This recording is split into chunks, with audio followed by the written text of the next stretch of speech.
என் பலத்தினால் வாழவில்லையே, உம் கிருபையால் உயிர் வாழ்கிறேன். என் பலத்தினால் வாழவில்லையே,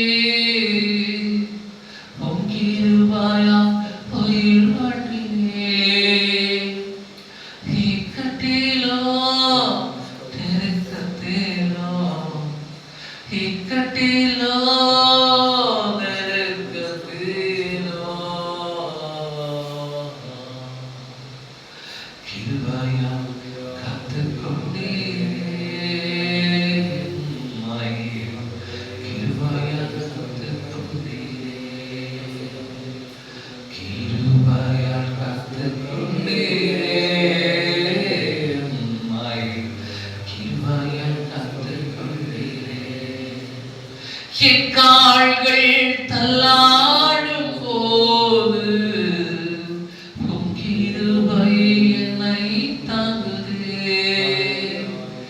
என் கால்கள் தள்ளாடும் போது உம் கிருபை என்னை தாங்குதே. நிற்கையிலோ நடக்கையிலோ, நிற்கையிலோ நடக்கையிலோ, கிருபையால் காத்துக்கொண்டீரே, கிருபையால் காத்துக்கொண்டீரே, கிருபையால் காத்துக்கொண்டீரே, உம் கிருபையால் காத்துக்கொண்டீரே.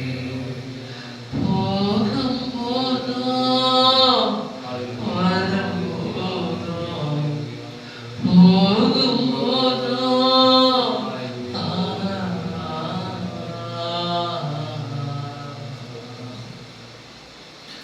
ஆண்டவரே, எங்களை ஒப்புக்கொடுக்கிறோம். எங்க மேல கிருபையாயிருக்கிறோம், எங்க மேல இரக்கமாயிருக்கிறோம். உங்க பிரசன்னம் எங்களை தாங்கட்டும். உங்க பிரசன்னத்தினால பர்வதங்கள் விழுகு போல ஒழுகிற்று. உங்க பிரசன்னம் எங்களுக்கு தேவையில்லை. உங்க பிரசன்னம் எங்களுக்கு தேவை. உங்க மகிமை எங்களுக்கு தேவை. எங்களை நடத்துங்க. எங்களை நீங்க நடத்துங்க. உங்களுடைய கிருபை எங்களை நடத்தட்டும். உங்களுடைய இரக்கம் எங்களை நடத்தட்டும். எங்கள் மீது கிருபையாயிருக்கு. தொடர்ந்து உங்களுடைய வேத வசனத்தை நாங்கள் கேட்க எங்களுக்கு கிருபை செய்யும். இந்த இடத்துல ஒரு அசைவுகள் உண்டாகும். இந்த பகுதியில் ஆண்டவர் இந்த போல போதாதப்பா, இனத்தெல்லாம் மக்களை கொண்டுவாங்க, புதிய ஆத்மாக்களை கொண்டுவாங்க, வயதானவர்களை கொண்டுவாங்க, சிறு பிள்ளைகளை கொண்டுவாங்க, வாலிப பிள்ளைகளை கொண்டுவாங்க. எந்த ஜாதியாக இருந்தாலும், எந்த மதமாக இருந்தாலும், எந்த பாஷைக்காரராக இருந்தாலும், உங்களை ஆராதிப்பதற்கு ஒரு குற்றச்சாட்டை கொண்டுவாங்க. ஆண்டவர் இந்த பகுதியில் சுவிசேஷம் பரவதற்கு உதவி செய்யுங்கப்பா.